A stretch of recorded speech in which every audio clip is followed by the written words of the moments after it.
নমস্কার, বাংলা বাজারে সবাইকে স্বাগত। আমি অনিকেত চট্টোপাধ্যায়। শুরু করছি আমাদের অনুষ্ঠান মতামত।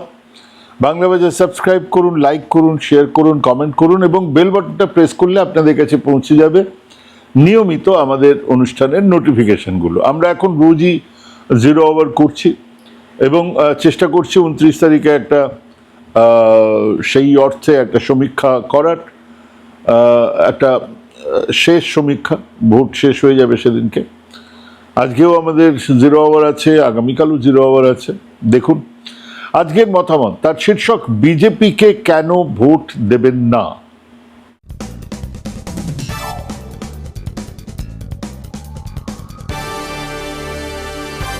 বিজেপিকে কেন ভোট দেবেন না, এই প্রশ্নটা আমার কিছু বন্ধু করেছেন, অনেকেই করেছেন যে একজন সাংবাদিক হয়ে আপনি কেন বলছেন বিজেপিকে কেন ভোট দেবেন না। সাংবাদিক মানে না মঙ্গল গ্রহের প্রাণী নন। বহু সময় বহু সাংবাদিক এবং বিখ্যাত সাংবাদিক, নামকরা সাংবাদিক, তারা ভূমিকা নিয়েছেন, তারা লিখেছেন। কেবল কি হচ্ছে এটা বলাই সাংবাদিকের কাজ শেষ হয়ে যাওয়া নয়, কি হতে পারে সেটাও বলা এবং কি হতে পারে জেনে মানুষকে তার যে সত্যিটা সেটাও তার কাছে পৌঁছে দেওয়া, যেটা হওয়া উচিত নয়, সতর্ক করা মানুষকে। সাংবাদিকের কাজ কেবল যজ্জুষ্টম তৎলিখিতম, কেউ কেউ বলেন এই ধরনের কথাবার্তা। তারা আসলে দালালি করতে চান, আসলে একটা ধারে দালালি করেন। কিন্তু সাংবাদিকের কাজ কেবলমাত্র যা দেখছি তাই বলা নয়, যা দেখছি তার ভেতরে সত্যিটাকে বলা এবং সময় এলে, সময়ে দাঁড়ালে তার পক্ষ নেওয়া। আপনি ভাবুন না, মহাত্মা গান্ধী কাগজ বার করেছিলেন, একটা কাগজ চালাতেন সেই সাউথ আফ্রিকায়। কি বলতেন? পক্ষ নিতেন না? পক্ষ নিতে হয়। আমাদের রাজ্যেও কেন ইন্ডিয়ান এক্সপ্রেসের সম্পাদককে জেলে পাঠানো হয়েছিল? অরুণ শৌরী জরুরি অবস্থার সময়। কেন গৌরকিশোর ঘোষ জেলে গিয়েছিলেন? কেন বর্তমানের সম্পাদক জেলে গিয়েছিলেন? কেন জেলে গিয়েছিলেন তারা? কারণ তারা একটা সময়ে বুঝতে পেরে সেই সত্যি কথাটা বলতে গিয়ে একটা পক্ষ নিয়েছিলেন। কাজেই পক্ষ নিতে হয়। আমাকে কিছু বন্ধু জিজ্ঞেস করছেন, আমার সমাজ মাধ্যমে করেছেন, কেন এটা, এই কথা কেন বলছেন? অনেকে ভদ্রভাবে করেছেন, তাদেরকে এই জবাবটা দিলাম। অনেকে এই প্রশ্ন সরাসরি না করে অকথ্য গালিগালাজ করে আদতেই যা বলতে চেয়েছেন তা হলো, কেন কেবল বিজেপির বিরুদ্ধেই আমি লাগাতার বলে চলেছি? আমার কোন পাকা ধানে তারা মই দিয়েছেন ওনারা, বা কেন আর একজনের নামে বলছি না, তারা আমাকে কি দেন? আজ পর্যন্ত কোনো রাজনৈতিক দলের কোনো সাহায্য কোনো দিন আমি নিইনি, কোনো মঞ্চে গিয়ে আমি ভাষণ দিইনি, তাদের কোনো খয়রাতি রাজসভায় আমি কোনোদিন হাজির থাকিনি, না থাকিনি, কোনোদিনও থাকবো না। এবং সময় এলে প্রত্যেকের বিরোধিতা করেছি। আমার লেখাগুলো দেখবেন। হ্যাঁ, নিশ্চয়ই বিজেপিকে বেশি বিরোধিতা করেছি, বিজেপিকে 90% বিরোধিতা করেছি, কারণ দেশের ক্ষমতায় বিজেপি বসে আছে, সবচেয়ে বড় শক্তি তারা, এবং তারা দেশটাকে কোন দিকে নিয়ে যাচ্ছে সেটা আমি বুঝতে যা পারছি সেটা মানুষকে বলছি। আসুন আজ একটু সেটাই আলোচনা করি যে বিজেপিকে কেন আপনার ভোট দেওয়া উচিত নয়। প্রথম কারণ হলো, বিজেপি দেশের আর 5টা দলের মতন একটা স্বয়ংসম্পূর্ণ রাজনৈতিক দলই নয়। ধরুন তৃণমূল কে চালান? সবাই জানে মমতা ব্যানার্জি চালান, একটাই ল্যাম্পপোস্ট। এখন ওই আরেকটু এগিয়ে অভিষেক বন্দ্যোপাধ্যায়ের নাম নিতে হবে, তার তলায় বিভিন্ন নেতারা আছেন, সেই নেতারাও দলকে নিজেদের মতন করে এলাকায় এলাকায় চালান। ধরুন সিপিএম, তাদের কেন্দ্রীয় কমিটি আছে, পলিট ব্যুরো আছে, তারা দল চালান। ডিএমকে চালান স্টালিন, তার ছেলে চালান, এইরকম। কিন্তু বিজেপিকে চালায় না। দলের বাইরে একটা সংগঠন আছে, রাষ্ট্রীয় স্বয়ংসেবক সংঘ, আনরেজিস্টার্ড। এই মুহূর্তে তাদের বিশাল প্রাসাদের মতো দপ্তর আছে দিল্লিতে, কিন্তু এখনো হেডকোয়ার্টার ওই নাগপুরে।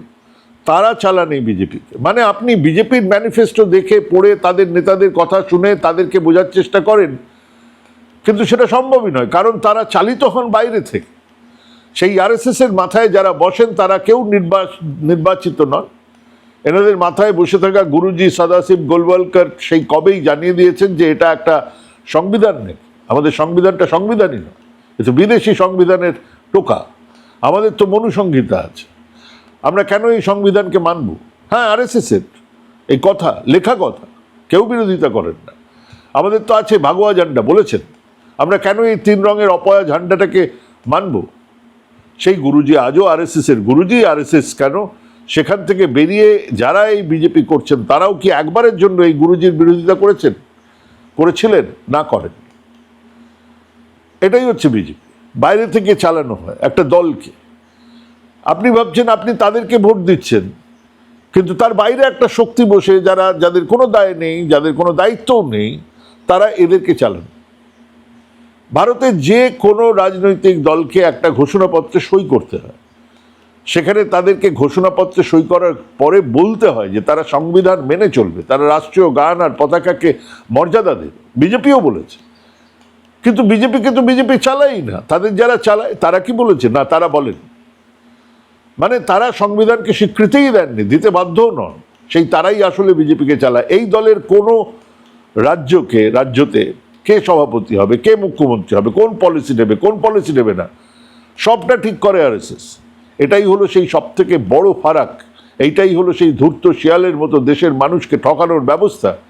বিজেপি আর 5টা রাজনৈতিক দল নয়, এদের কিছু গোপন এজেন্ডা আছে যা তারা ওই নাগপুরের ঘোষণার তলায় লুকিয়ে রেখেছে। এটাই সেই প্রথম কারণ যার জন্য ভারতের যে কোনো দলকে সমর্থন করতে পারে, যে কোনো দলকে, বিজেপিকে নয়। আসুন এবারে দ্বিতীয় কারণটা দেখা যাক। খেয়াল করে দেখুন, আমরা মাত্র ওই 2014-15 থেকে শুনতে পেলাম যে এই দেশের 78-79% মানুষ, হিন্দু জনসংখ্যা, তারা নাকি এখন বিপন্ন, খতরে মে হ্যায়। মানে হলো 500 বছরের মুসলমান শাসনে রামচরিত মানস লেখা হলো, বাংলাতে সার্বজনীন দুর্গোৎসব চালু হয়ে গেল, অসংখ্য মন্দিরে রোজ সান্ধ্য আরতি প্রভাতী বন্দনা, একদিনের জন্যও থামেনি। এই সময়ের মধ্যে হিন্দু পঠন পাঠন থামেনি। তারপরে 200 বছরের ইংরেজ শাসন, সেই মোগল থেকে ইংরেজ শাসনের মাঝেই রামপ্রসাদ গান লিখেছেন, লালন শাহী গান গাইলেন, বামাখ্যাপা সাধনা করছেন, বিবেকানন্দ সদম্বে বলছেন, গর্বের সঙ্গে বলো আমি হিন্দু। কিন্তু আমরা তখন হিন্দু যে খতরে মে হ্যায় সেটা একবারও শুনিনি, স্বাধীনতার পরেও শুনিনি। অটল বিহারীর 5 বছরের শাসন আমল তখনও শুনিনি। হিন্দু হৃদয় সম্রাট মোদিজি গদিতে বসলেন, আর তারপরেই হিন্দুরা বিপন্ন হয়ে পড়লো, হিন্দু শঙ্কিত, মুসলমান আরো বেশি শঙ্কিত। কেন হলো ভাবুন তো, যে দল এসে ক্ষমতায় বসলে সংখ্যাগরিষ্ঠ 80% মানুষ, 80% হিন্দু বিপন্ন হয়ে পড়ে, তাদেরকে কেন ভোট দেবে?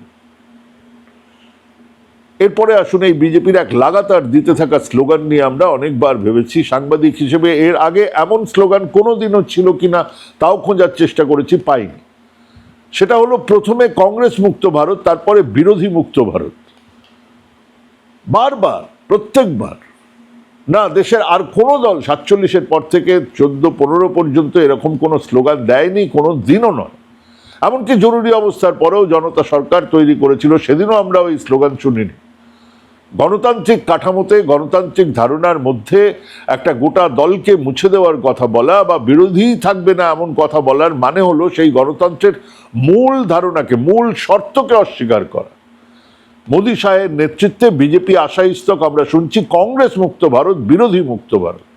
হ্যাঁ, ওনারা এই স্লোগান দিয়ে এক পার্মানেন্ট সেটেলমেন্টের দিকে দেশকে নিয়ে যেতে চান, যেখানে একটাই দল থাকবে, একজনই নেতা থাকবে, একটাই ভাষা থাকবে, একটাই ধর্ম থাকবে। হ্যাঁ, এই ভারতের রাজনৈতিক, সামাজিক, সাংস্কৃতিক বৈচিত্র্যের বিরুদ্ধে এক জেহাদ ঘোষণা করেছে এই বিজেপি।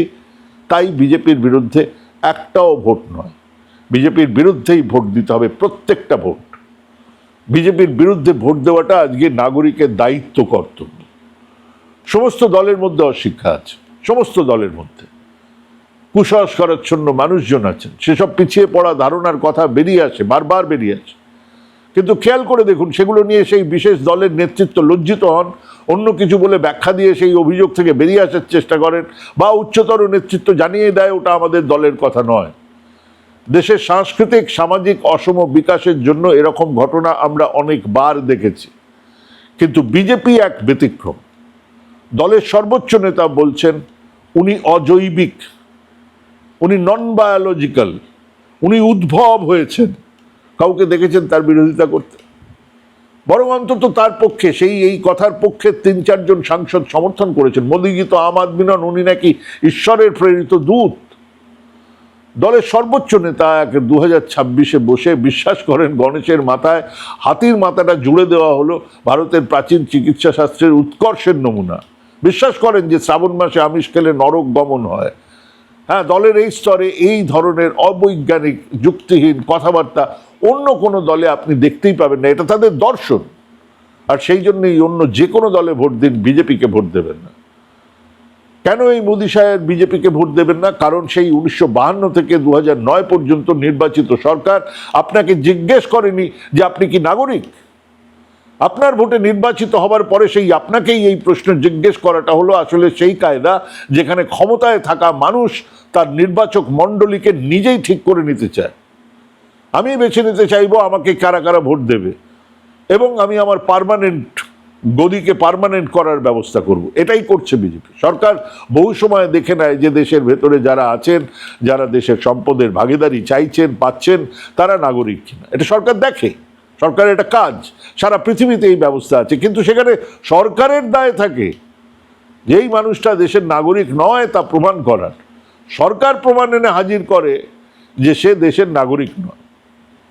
শুধু তাই নয়, সরকার এটাও প্রমাণ করে যে সে কোন দেশের নাগরিক। সেই দেশে তাকে পুশব্যাক করানো হয়।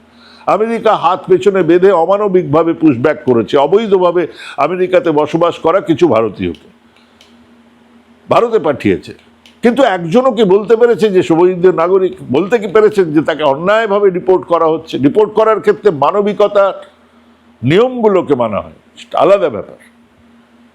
কিন্তু তারা সরকার, আমেরিকার সরকার বেছেছে যে এই লোকগুলো বা এই লোকটা হচ্ছে গিয়ে দেশের নাগরিক নয়, এই লোকটা হচ্ছে ভারতের, এই লোকটা হচ্ছে মেক্সিকোর, এই লোকটা হচ্ছে কলম্বিয়ার, এই লোকটা হচ্ছে বিভিন্ন দেশ, এবং সেই দেশে তাদেরকে পাঠানো হয়েছে।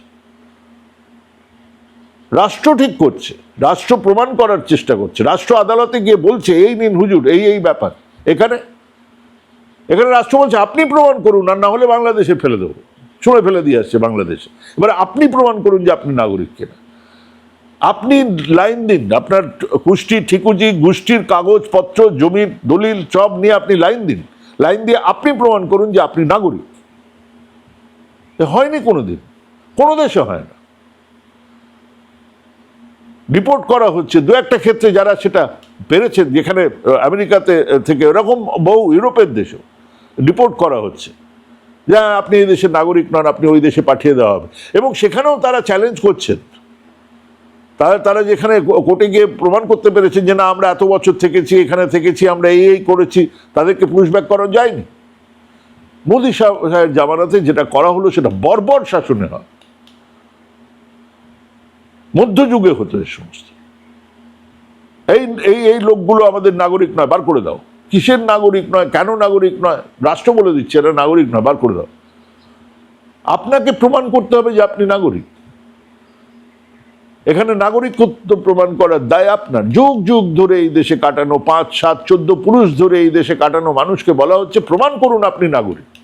পৃথিবীর আর একটা সভ্য দেশের মানুষ রাষ্ট্রে এরকম করা হয়েছে দেখাতে পারবেন না। তাই এই বর্বর জঙ্গলি মধ্যযুগীয় শাসনের বিরুদ্ধে ভোটটা দিন।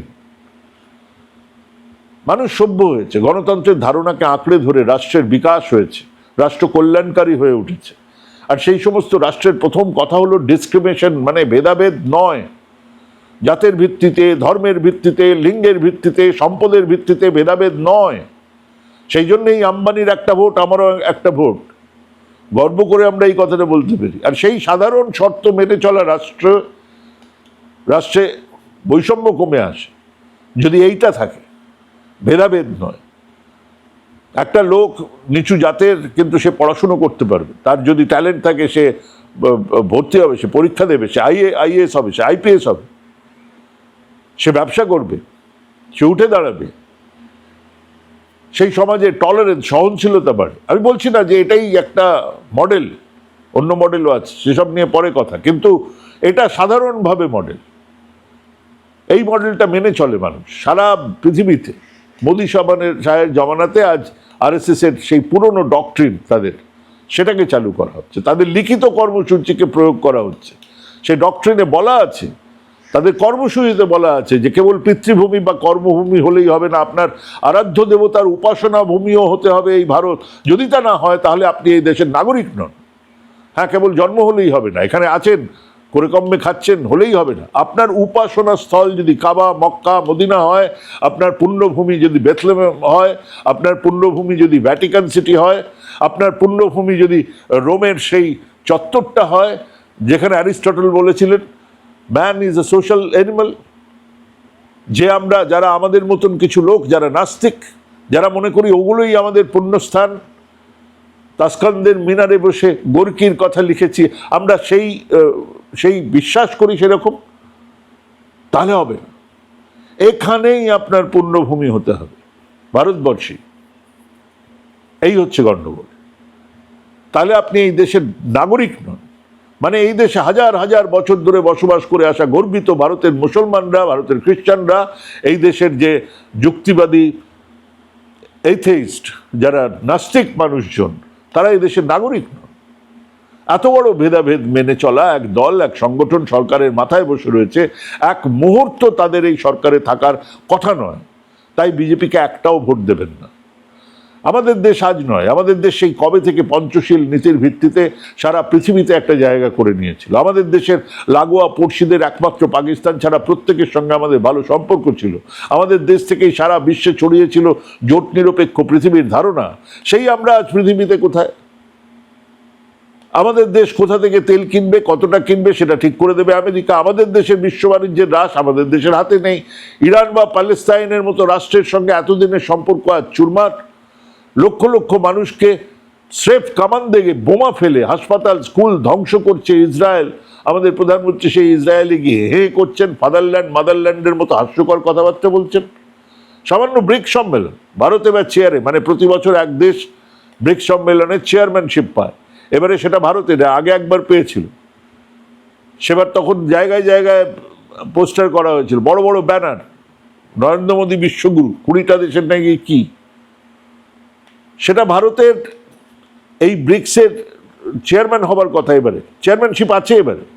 কিন্তু ব্রিক্সের সদস্য দেশ ইরানে আমেরিকা, ইসরায়েল বোমাবাজির সামান্য নিন্দাটুকু এখনো পর্যন্ত করে উঠতে পারছেন না।